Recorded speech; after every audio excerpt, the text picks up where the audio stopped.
¿Qué tal? Me llamo Isma. Bienvenidos y bienvenidas al canal.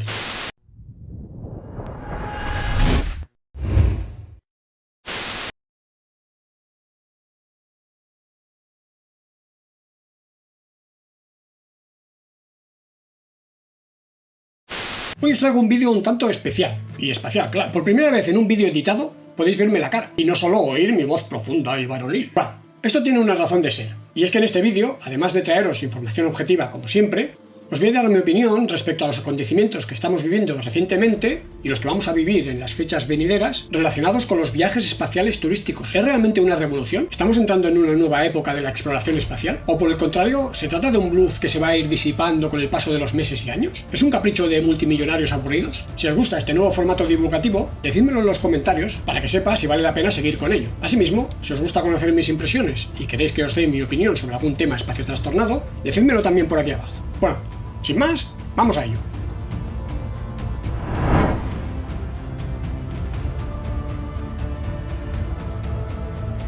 Desde luego, esto del turismo espacial no es nuevo. De hecho, tenemos que remontarnos a principios del siglo XXI, concretamente al 2001, para encontrar al primer turista espacial de la historia, Denis Tito, que pagó $20 millones a la Agencia Espacial Rusa para pasar una semanita en la Estación Espacial Internacional. Igual que ahora, entonces también se habló de un cambio de era, de una nueva época, etc.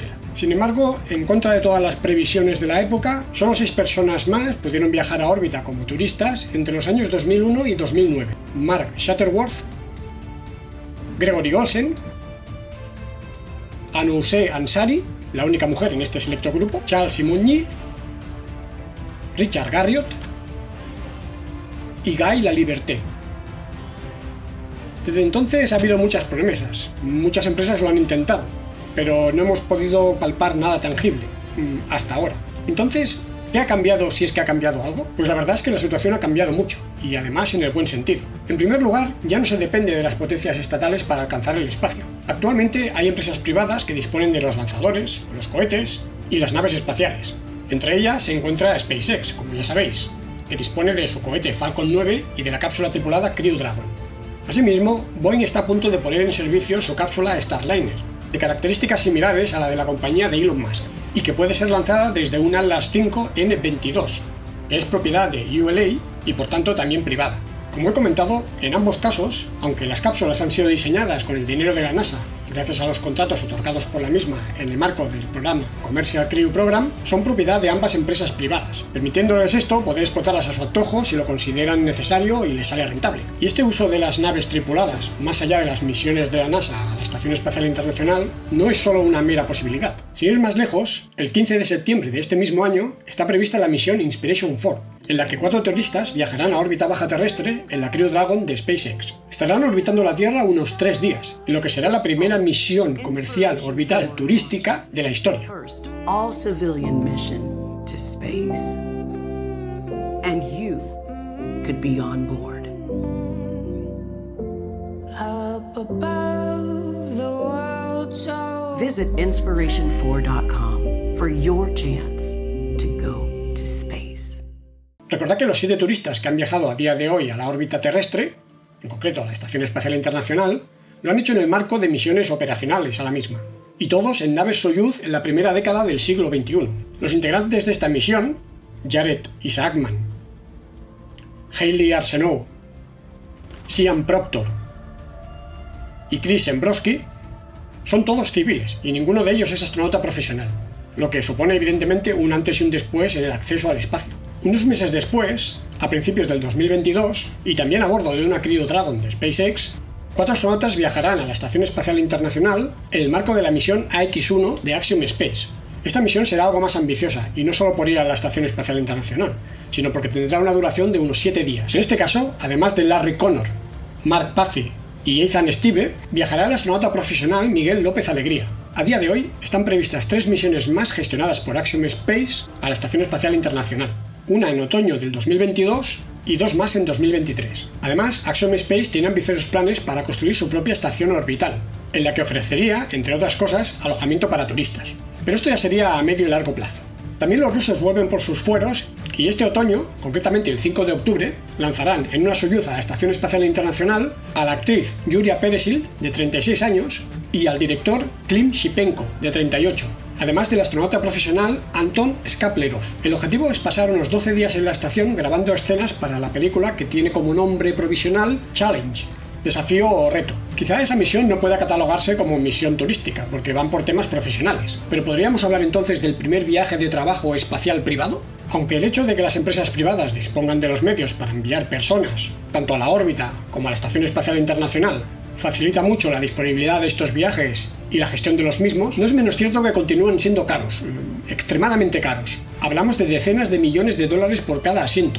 Y es que el precio de este tipo de viajes incluso ha subido respecto a lo que tuvieron que pagar los pioneros a principios del siglo XXI, que fueron entre 20 y 35 millones de dólares. De hecho, empezó con un coste de 20 millones de dólares, pero fue subiendo hasta alcanzar los 35 millones de dólares que tuvo que desembolsar Guy Laliberté en 2009 para ir a la Estación Espacial Internacional.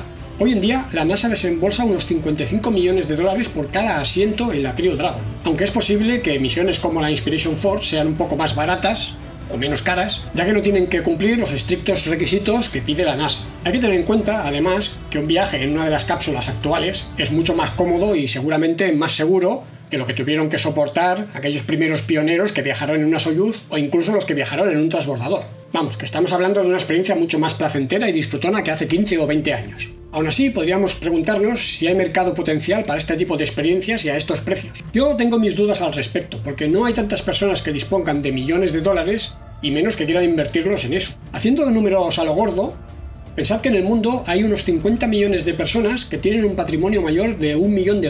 Supongamos que uno de cada 100 de estos, siendo generosos, disponga de más de 50 millones de patrimonio, con lo cual podría permitirse pagarse uno de estos viajes. Esto nos dejaría 500.000 personas en todo el mundo con capacidad para poder comprar un viaje de este tipo. Y supongamos ahora que una de cada 1000 de esas personas estaría interesada en gastarse tal cantidad de dinero en esa experiencia, siendo generosos también. Esto nos dejaría un mercado potencial de 500 personas en todo el mundo. Es decir, siendo generosos, esto nos da para 25 vuelos de la Crew Dragon, que recordad que tiene 4 plazas. No parece un mercado muy amplio, pero como seguro que muchos ya sabéis, recientemente se ha abierto otro frente interesante en cuanto al turismo espacial. Me refiero a los viajes suborbitales. En este caso, empresas privadas como Blue Origin o Virgin Galactic llevan ya años desarrollando los vehículos que puedan llevar a los turistas a esa línea imaginaria a unos 100 kilómetros de altura que marca el límite entre la atmósfera y el espacio exterior, allí donde un vehículo alado ya no puede volar por su ostentación. Estos viajes, aunque son de pocos minutos de duración, permiten a los integrantes de los mismos experimentar fuertes emociones, grandes aceleraciones, disfrutar de unos minutos de microgravedad, en las que poder dar unas cuantas volteretas en el aire y poder ver la curvatura azulada de la Tierra contra el profundo negro del espacio. Como en el caso de la oferta de la Crew Dragon de SpaceX, las propuestas de Richard Branson y Jeff Bezos, los jefazos de Virgin Galactic y Blue Origin respectivamente, son ya una realidad a día de hoy. De hecho, ambas compañías, aunque con enfoques técnicos y arquitecturas muy diferentes, han realizado recientemente sus primeras misiones con tripulación, ambas con éxito y con muchísima repercusión mediática. Virgin Galactic tuvo el honor de ser la primera en conseguirlo el pasado 11 de julio, cuando llevó a cabo con éxito la misión VSS Unity 22. En ella, el avión cohete Spaceship Two, con sus 6 pasajeros, 2 pilotos y 4 miembros del staff de Virgin Galactic, incluido el propio Richard Branson, consiguió llegar hasta los 86,1 kilómetros de altura. La arquitectura de los viajes de Virgin Galactic consiste en un avión nodriza, el White Knight II, al que va acoplado el avión cohete Spaceship Two, con los astroturistas, o como queramos llamarlos, a bordo. A unos 14 kilómetros de altura, el vehículo es liberado, tras lo que se enciende el único motor del Spaceship Two, que lo impulsa a unos 80 kilómetros de altura.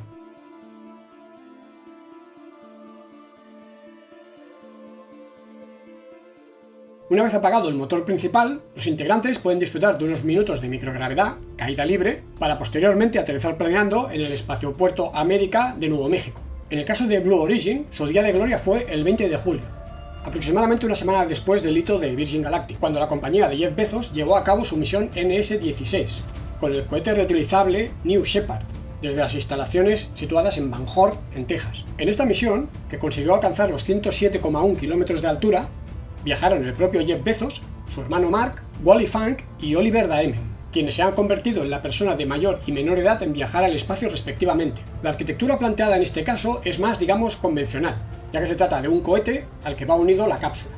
Todo el vuelo se lleva a cabo de forma automatizada, así que no se requiere intervención alguna por parte de pilotos o del control de tierra.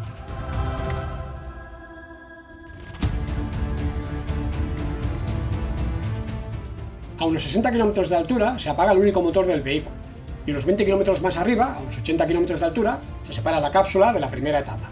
En ese momento la cápsula sigue una trayectoria balística y los ocupantes pueden disfrutar de unos minutos de microgravedad. En la parte final del vuelo, o la caída digamos, se despliegan los paracaídas de arrastre y los paracaídas principales a 2 y 1 kilómetro de altura respectivamente, y finalmente, instantes antes del impacto contra el suelo, se encienden unos retrocohetes para amortiguar la caída final. Después de eso, teóricamente, los ocupantes pueden respirar tranquilos.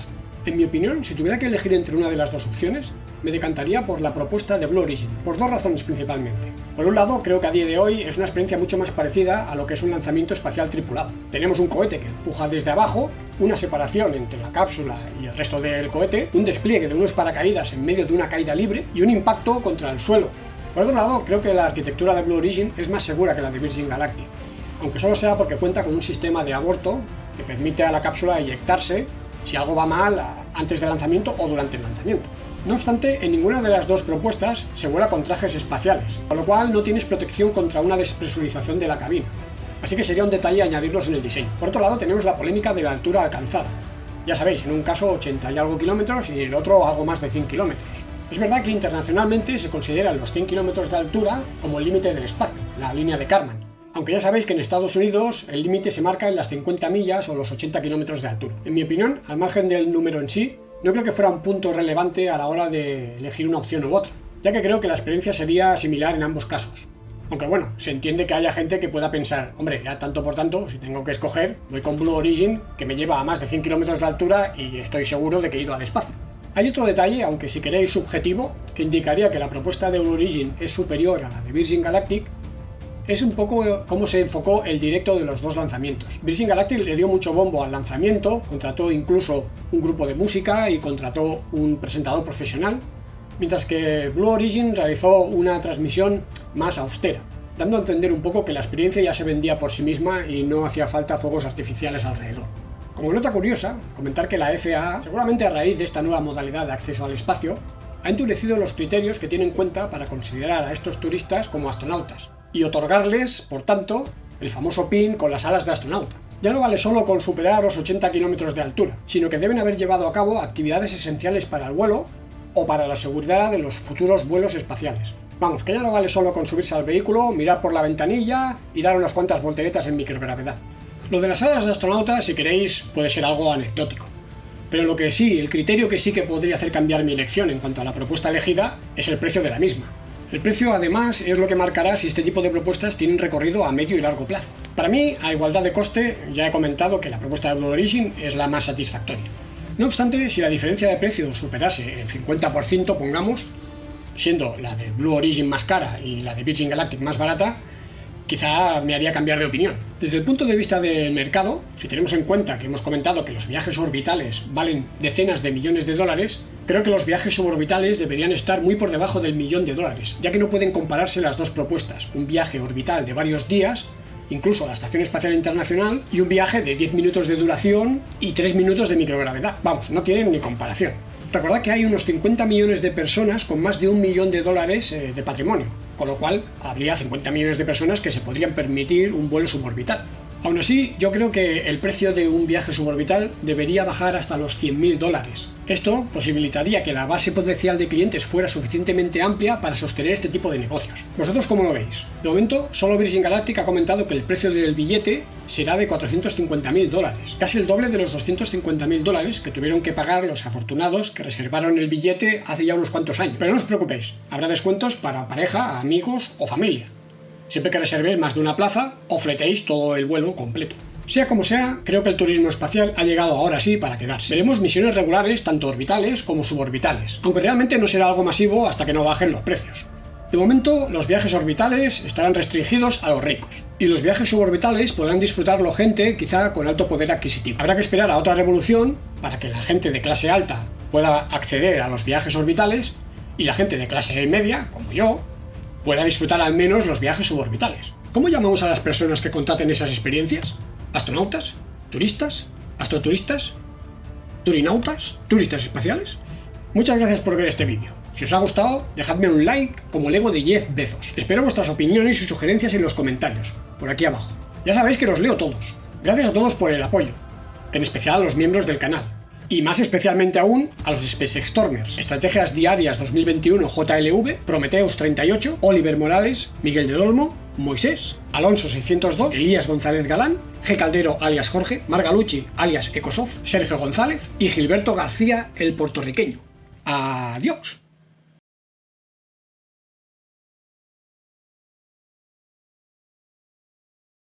En la que 4 turistas viajarán a la estación espacial... No, a la estación no. No, me he equivocado. Adiós. Adiós. Adiós.